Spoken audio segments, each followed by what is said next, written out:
से तुमरुका जी ने चंचुला देवी को 12 ज्योतिर्लिंग का स्मरण कराया।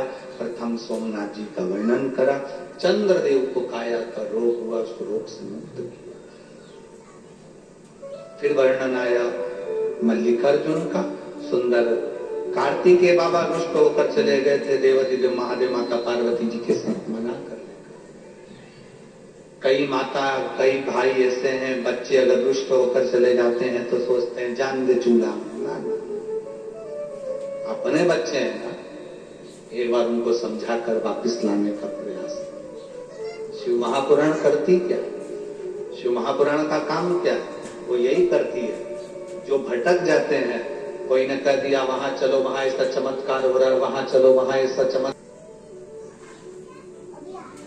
अपने धर्म को छोड़कर हम जब दूसरे धर्म पर कुछ चढ़ाने के लिए जाते हैं, अपने धर्म को छोड़कर हम जब दूसरे धर्म को अगरबत्ती लगाने जाते हैं, अपने सनातन धर्म के देवताओं को छोड़कर जो हम दूसरे धर्म के देवता को अगरबत्ती लगाने के लिए जाते हैं या चढ़ाने के लिए जाते हैं, उस समय पर हमारा पूर्व का किया हुआ सारा पुण्य समाप्त हो जाता है। फिर हमारे पास पुण्य नहीं।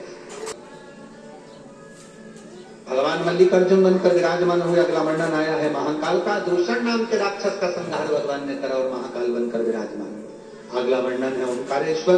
बिंद नामक पर्वत ने तप किया, शिव जी को प्राप्त किया, ओंकारेश्वर के रूप में विराजमान। फिर वर्णन आया है श्री केदारनाथ। नर नारायण ने तप कर शिव जी को विराजमान करा। अगला वर्णन आया है भीमाशंकर। कुंभकर्ण की धर्म पत्नी करकटी, जिसका पुत्र था भीम, उस भीम ने देवताओं को परेशान किया। शिव जी ने आकर उसका संहार करा। शिव जी का नाम भीमा शंकर। भीमा शंकर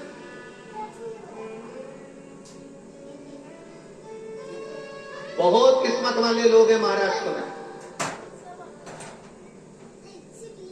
महाराष्ट्र की धरा,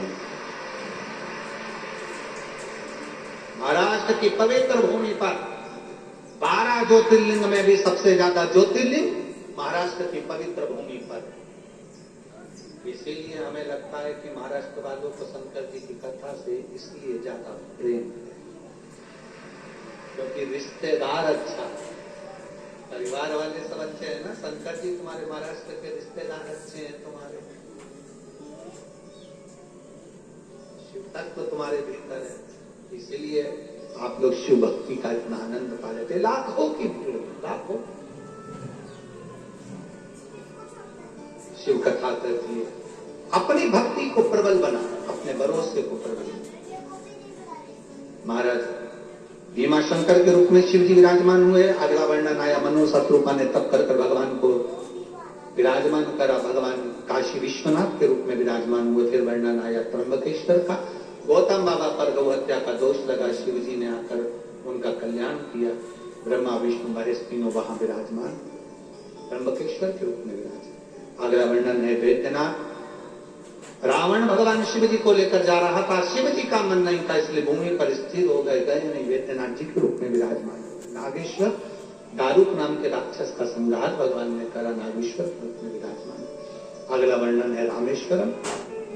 राम जी ने शिव जी के शिवलिंग की स्थापना कर पूजन करी, स्वयं रामेश्वर के रूप में विराजमान हुए। फिर वर्णन आया है कृष्णेश्वर। सुधर्म नाम के ब्राह्मण की 2 पत्नी थी, भूष्मा और सुदेहा। भूष्मा के बेटे को सुदेहा ने मार दिया था। भगवान शंकर का पूजन कर कर विसर्जन कर कर आई और भगवान से प्रार्थना करी मेरा बेटे का दर्शन कराओ, तो मरा हुआ बेटा जीवित पाया। कृष्णेश्वर के रूप में शिव जी वहां विराजमान हुए। ऐसे 12 ज्योतिर्लिंग का पावन चरित्र। जहां शंकर का शिवलिंग होता है, जहां शंकर भगवान का शिवलिंग विराजमान होता है, वहां अगर एक क्षण के लिए भी कोई जाकर बैठ जाता है, देवादिदेव महादेव उसकी झोली भर देते हैं। ऐसा ये बड़े जटाधारी महादेव मंदिर, जहां ये पवित्र शिव महापुराण की कथा चौधरी परिवार द्वारा चल रही थी, उसका आनंद अपन सब ले रहे हैं। और मंदिर भी ऐसी जगह पर है कि आते जाते एकांत में आप कभी भी बाबा देवादिदेव महादेव का गुणगान स्मरण कर सकते हो।